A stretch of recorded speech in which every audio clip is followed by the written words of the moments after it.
You know what I think you do with an index, right? Like these 850 dudes are nuts, right? Like they are, Yeah. they really are. Like I never thought I would say this. Like 5 years ago, if you told me this was going to come out of my mouth, I would have called you a liar. But 850 is probably the best class to pay attention to. All right, well, guys, hey, welcome to episode 128 of the Drag Drive Repeat Show, presented by Summit Racing tonight. All right, sir. Well, here's I want to talk about something that is. Text you about this earlier. I want to talk about a fast car only event. Last year, this kind of circled around a little bit. Everybody had their own thoughts and stuff like that. But I really feel like the point we're getting to now within Drag and Drive, like, could we have a fast car only event? Limit the number of cars. Kind of World Cup finals is this week. It kind of re-sparked this thought I had. Those guys, they have to prove the times they ran, right? Like that's how World Cup works. Is that? Yep. Yeah. Could we see something like this in the near future? I know you're a fast guy and you like to race against fast guys. Like, is that something you'd want to you could see in the future? So I've been thinking about this for a long time. I haven't been thinking about just a fast car only drag and drive. I've been thinking about a way to make. I've been trying to come up with a way in my mind to make both sides of it happy. Right. The super fast guys, we want to be on the racetrack first because I don't care about weather. If you go to a good racetrack and they prep the racetrack properly, if it's 50 degrees or whatever, it doesn't matter. I want to be on the racetrack before 300 other cars that are going to destroy the racetrack get on it. That's what I want, right? The other 300 cars, if you have 400 cars there, there's 100 cars or maybe a little more that really need a really good surface. There's a 70% of the cars that don't need an unbelievably killer surface. And in all reality, those 70% of cars that don't need a killer surface, what they're on for a drag and drive is probably better than the normal, like Wednesday night test and tune or something. You know what I mean? So, like, we're already leveled up as is. How do you get the really fast cars and the fast cars and the medium and the slower cars to make everybody happy? I thought to do a split day. So, like, say you ran 0 for the fast cars is on Sunday, right?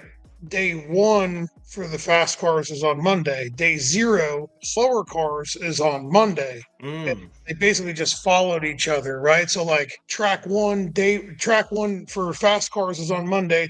Track one for slower cars is on Tuesday. You know what I mean? So like, but it turns into like you need 2 sets of staff. Then the other thought, like when you text me earlier and you're like, man, what about a fast car only drag and drive? You call it like the high rollers or something like that, or whatever you want it to do, because it's expensive. It's going to have to be. I mean, I Well, don't know how so you so here's my and this again, just shit I'm running through my brain, and I feel like you're a good conversation for this because you're front running. But like 100 cars, 120 cars, maybe it's not about a big experience. It truly is about finding the fastest street car, which is what Drag Week was in the beginning. And then of course, like we all do, we love this stuff. We want to be there. We want to experience it. A 12-second car wants to pit next to Devin's Mustang. They want to have that experience of being at the same property. But to legit find the quickest car anymore, there's been a lot of conversations of, man, maybe there is another 7-second car that just couldn't type his credit card information in quick enough. And he missed out because of that. But yeah, like, that's a how do bummer. we get those guys, and like, is it even fathomable? Who knows? Like, we're in a point where we are now entering the third decade of drag and drive. The first decade was one event. The second decade was now 50 events this last year, 48 events hosted this last year. What's the next time? Like, Eric and I had joked about a slow car only event, Yeah, 10 seconds and slower, and let those guys battle it out for a bunch of stuff. But I for sure. really, this fastest streetcar deal, finding that, I think you probably have to open it up to 100, but 80 or 100 miles a day, like it doesn't take a 300-mile day to prove that. I think this could be really, really fun if we had somebody that really wanted to dive into because it's going to piss a lot of people off.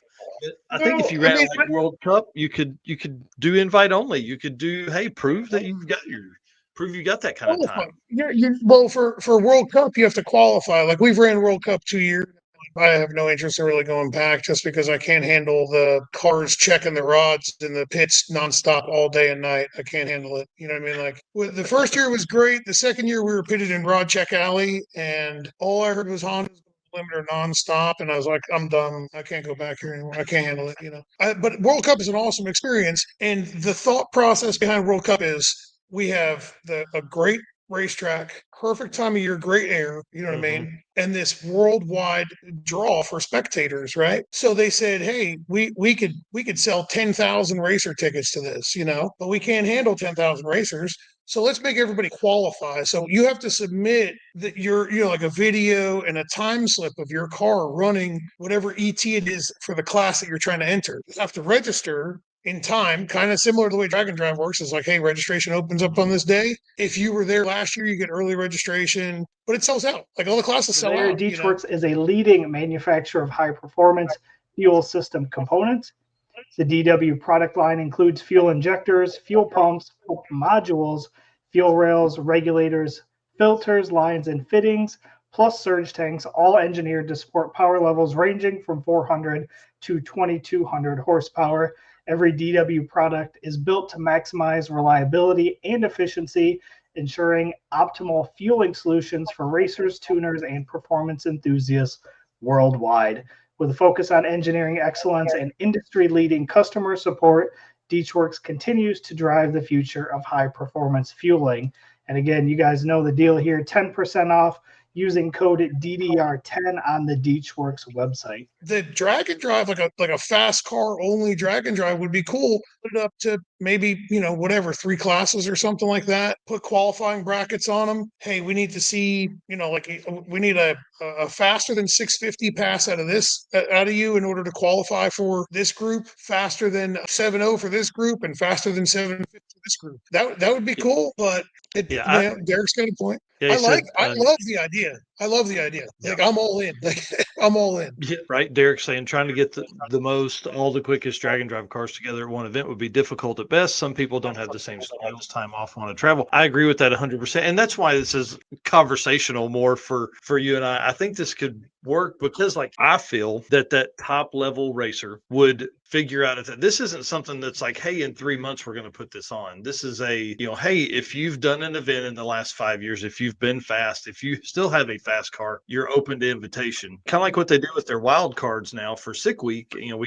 continually see the average ET across the board go down at Sick Week as you begin to do that. But we still have a lot of slowish at Sick Week. But at some point, I just feel like we got to have a king of the hill, man. Yeah, I would, I'm with you. Like, I agree. Like, I would love to see something like that, but I think it would have to be in addition to, you know what I mean? Oh yeah, 100%. Yeah, I don't want to give up what we're doing, especially like what Sick does. They have 270 cars were on Sick in the Sick ward. Yeah. So the way I would look at that is like Derek made a point about like you can't get all the quickest Drag and Drive cars. You can if you talk enough shit to them. I mean, dude, look at Sick Week. There's 100 cars that are in the 9s or quicker. I think the thing is, Eric, what was the bump spot for Sick Week 100 this year? I don't even know. Yeah, I don't know. It was. I don't remember. Derek will probably know, but it was in the low to mid 9s or maybe a low 10 or something like that. Well, what is if you had 100 cars, like if you had just nothing but the fastest cars in Drag and Drive, if you had just the fastest cars in Drag and Drive show up, how much faster could they be? Because the whole deal with Drag and Drive is that you need to make it to the next day. There's 400 cars at a racetrack. You're trying to make a conservative, good effort on hit number 1 because you do not want to get shoved into all run, right? Yeah.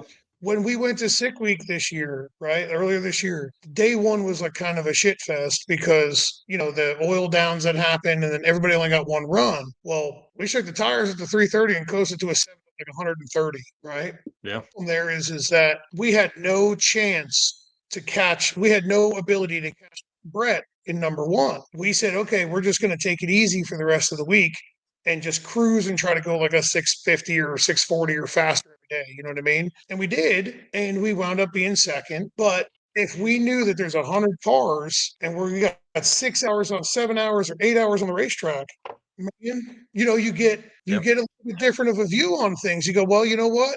One is going to be a Hail Mary. Let's see what it does. Let's see if we can't go real damn fast, So I think you would see numbers go even faster. But somebody brought up like it would not exist without sportsman classes.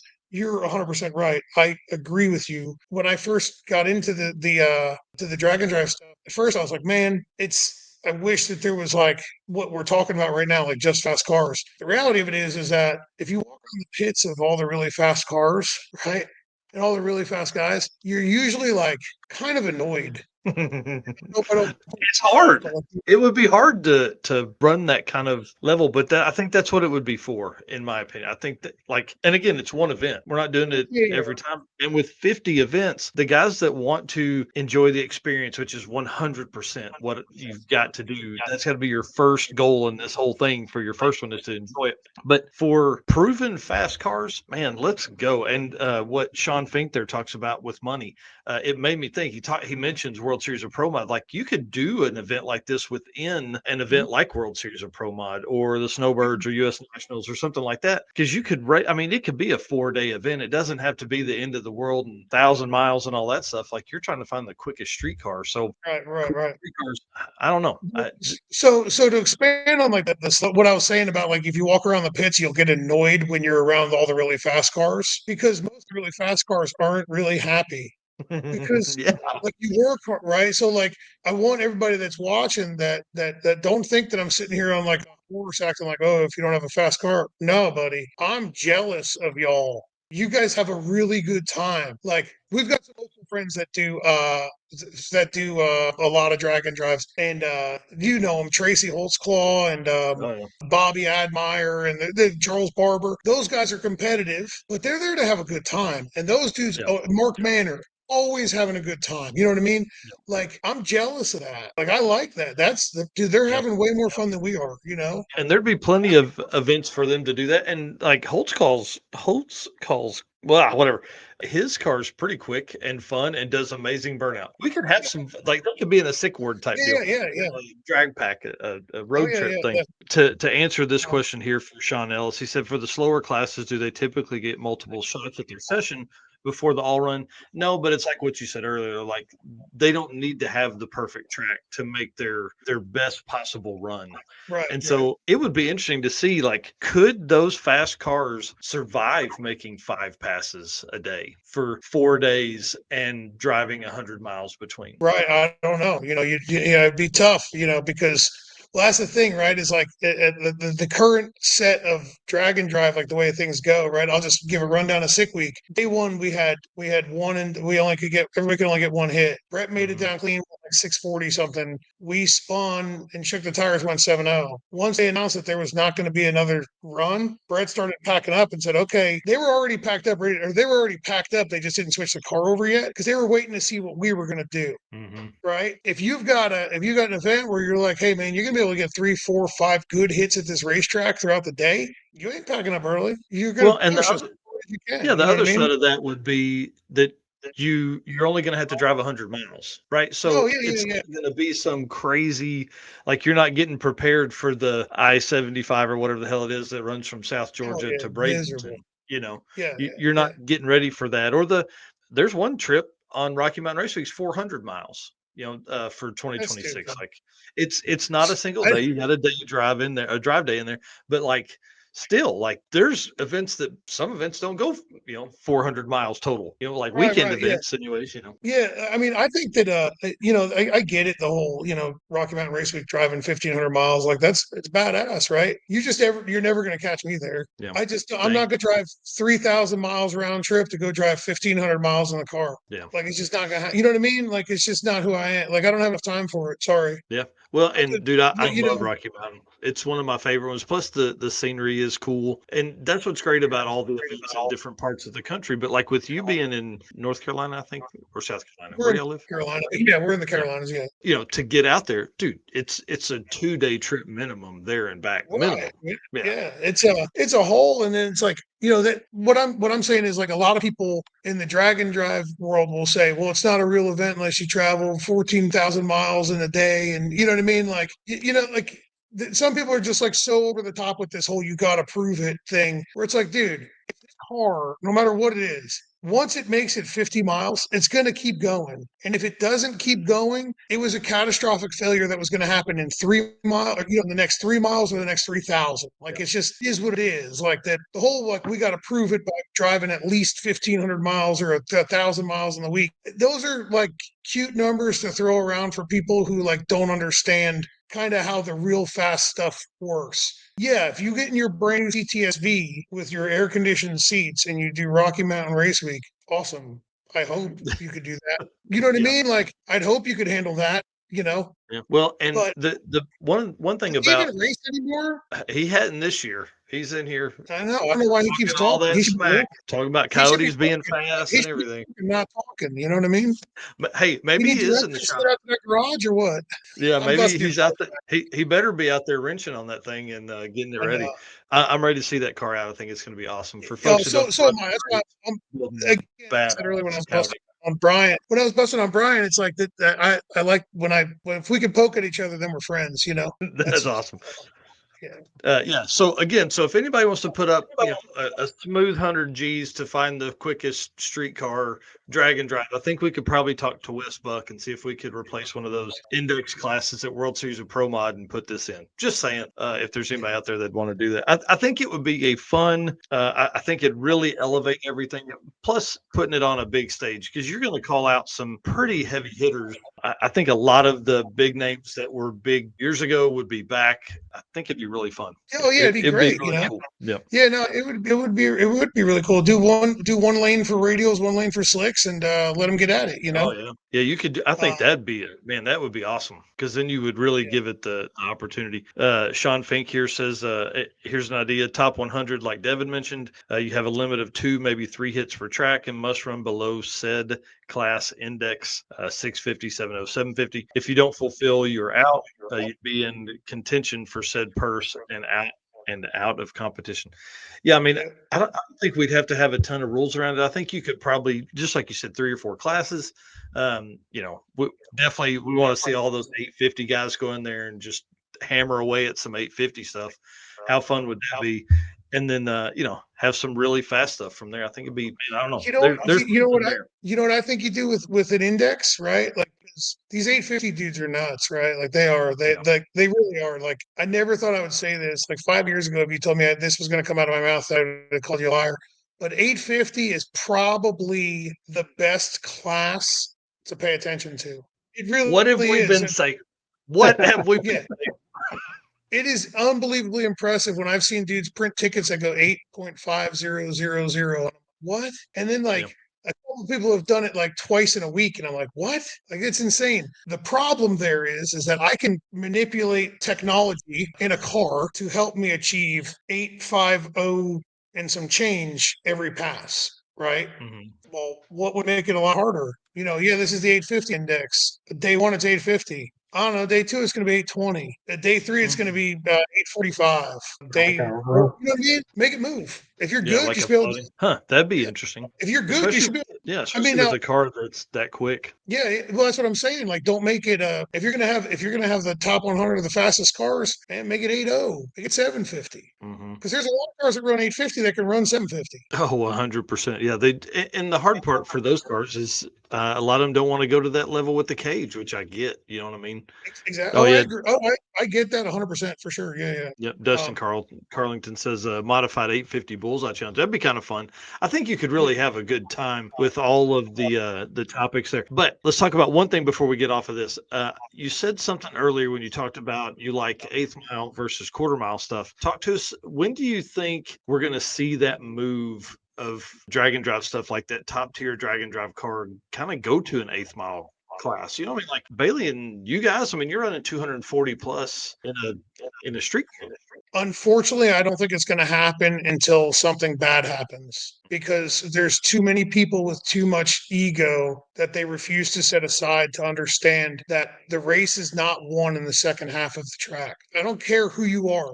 I don't know if you guys saw, but Jimmy Taylor shut it down after the 8th mile and went 5:22 in the quarter. He went 3:40 whatever, 3:40 flat to the 8th. Does anybody think that he was 4:99 to the quarter if he would have went 4:0 to the 8th? and he was just going to miraculously pick up 100 mile an hour from the eighth of the quarter. Like people, I understand. I completely agree with and understand the people who have got a car that runs, 850 or 950 or 1050, 1150, whatever it is, and they want to go fast. I get it. Like I completely get it, and I agree with you, right? They want to go. So somebody's got a car that's 12 O's. Maybe they're pushing to get into that 100-mile-an-hour club. You know what I mean? I 100% get it. Like, and I wish them the best, and I hope that they stick to it, and I hope to get it. But once the cars start getting faster than, like, realistically, once they start getting faster than 750 in the quarter, I think the car should be swapped over to eighth mile. It should just be swapped over to eighth mile. I really do, and it's because like those last 2 seconds in the throttle doesn't seem like, oh, well, you're just going, an extra 660 foot. It's not about keeping the engine alive or any of that kind of stuff. It's about keeping the car together and the driver alive. Well, 100%. Like things go bad very fast. Then I want to give a shout out to Sean Fink. Say thanks for coming in tonight and making comments for sure. He says you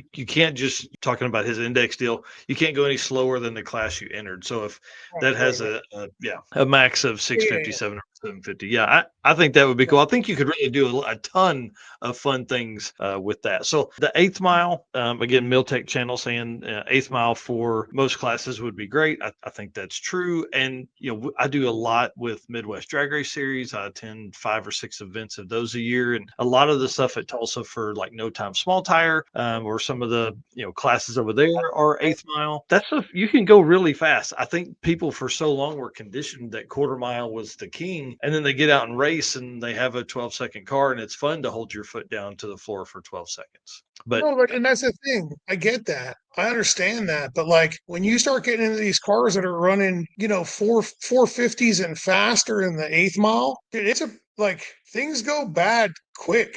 We go with my car, we've been 189 mile an hour in the eighth. That's so fast.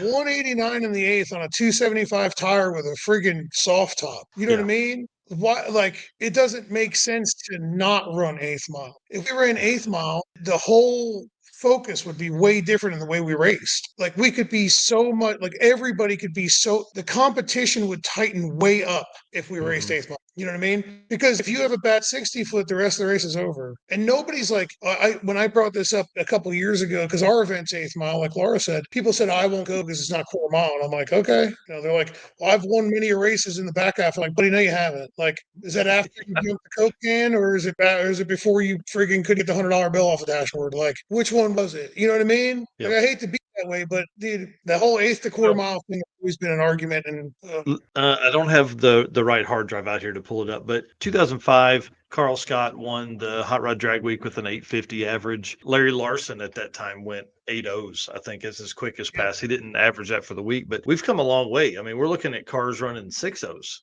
That's a huge swing in the quarter mile. And I don't know. I feel like that's a conversation. And again, as we move into the third decade of drag and drive racing here, what are we going to? Yeah, I think that the safety factor, you stick it to eighth mile, and if you stick to eighth mile racing, I think that you would see a lot of new racers come out. I'm telling you, where we live, like where we race at, like there is no quarter mile tracks. Well, like Carolina's quarter mile, but they don't like it. They don't ever want to turn the quarter mile clocks on. Yep. Rocking quarter mile, but Rockingham is 3.5-ish hours for me, and 99% of the events there are eighth mile. So like, it's a quarter mile track, but they don't like turning them on because they know that if something happens, there's a good chance for it to be absolutely catastrophic in the quarter mile. Didn't Tom Bailey just go like 260 something? I think it's 253 or 7 or something like that. It was at that point, it was the quickest quarter mile door car or something like that. Yeah. In a street car. Right. Insane. 260 mile an hour. Yeah. So like, that's the thing. The drag and drive stuff like is such a different thing as well as like just like heads up drag racing, because you bring out your pro mod and you go 260 mile an hour and you make 4 hits you bring it home, roll a new set of bearings in it, you go over every single friggin' nook and cranny of that car, and you make sure it's perfect. Or you go 260 miles an hour, then you hop in the car and you drive it 300 miles and you beat yourself to death with the trailer hooked up, and then you get to the next day exhausted, tired, and you don't nut and bolt every single thing on that car. Mhm. So that's another level of danger to an unbelievably fast car. It's like, I don't know. I will always advocate for the super fast stuff to be an eighth mile, always be, for safety. You know what I mean? Yep. And again, I think you're 100% right, and I agree 100% with you on that. I think it would be really cool to see how much faster. I mean, Brett's been 388 or something like that. Yeah. Not at a drive, but in the car. So it's Yep. crazy. Oh, yeah. All right. Well, let's thank you for entertaining me for that with that conversation. I know that's as a event promoter, that's probably not the best conversation for you to have about cutting event numbers and participant numbers and stuff like that. But I really feel like there's something there as we move into the next few years. I really, somebody had talked about, Drag Week being the original way to find the fastest street car. And now that there's 400 plus cars there, is it more of experiential to do Drag Week than necessarily finding the quickest car, which we did this year? I mean, Ned Dunphy goes out 6:17, breaks a record that had been in place since 2016. I mean, absolutely insane. And we're going to For see sure, some yeah. fives. We're going to see fives at Sick Week. Let's move on to the last segment here. Thank you for talking about Goldstone's car too. I was just running through those photos. That we love our race car friends around here. The biggest thing that helps us is you guys. Really, I tell you, I've spent some late nights this week. This time change ruins me for about a week, and so I've spent some late nights just working through stuff, man. I'm trying to get a ton of stuff ready for PRI and some big announcements we have there. And so it's just been this crazy chaos. And I just want to give a shout out to all of our race car friends and say thank you so much for. There's not an hour of the day that goes by that there's not somebody making a comment on something we've done. I just appreciate you guys so much. And y'all really do help keep this thing moving along. And of course, our sponsors, we can't do this without them. Summit Racing, who's at SEMA and World Cup finals right now, taking on two different parts of the country. It's crazy. Deechworks, who's out at SEMA with a huge thing. Molly Motorsports, Driven Racing Oil, Howard's Cams. Big shout out to Luke B. Him and I messaged back and forth today. J-Wire Solutions. I love you, Jay. I can't wait to see you guys at PRI. AFCO Racing Products, Performer Built Transmissions, Car Chains 3D, and of course, PowerTube TV, WAF Racing, Sweet Patina with the best hand cleaning wipes on the market, and Racing Junk Classified, who literally built out an entire drag and drive section just for us here in the drag and drive community. So appreciate all you guys doing all that stuff. Won't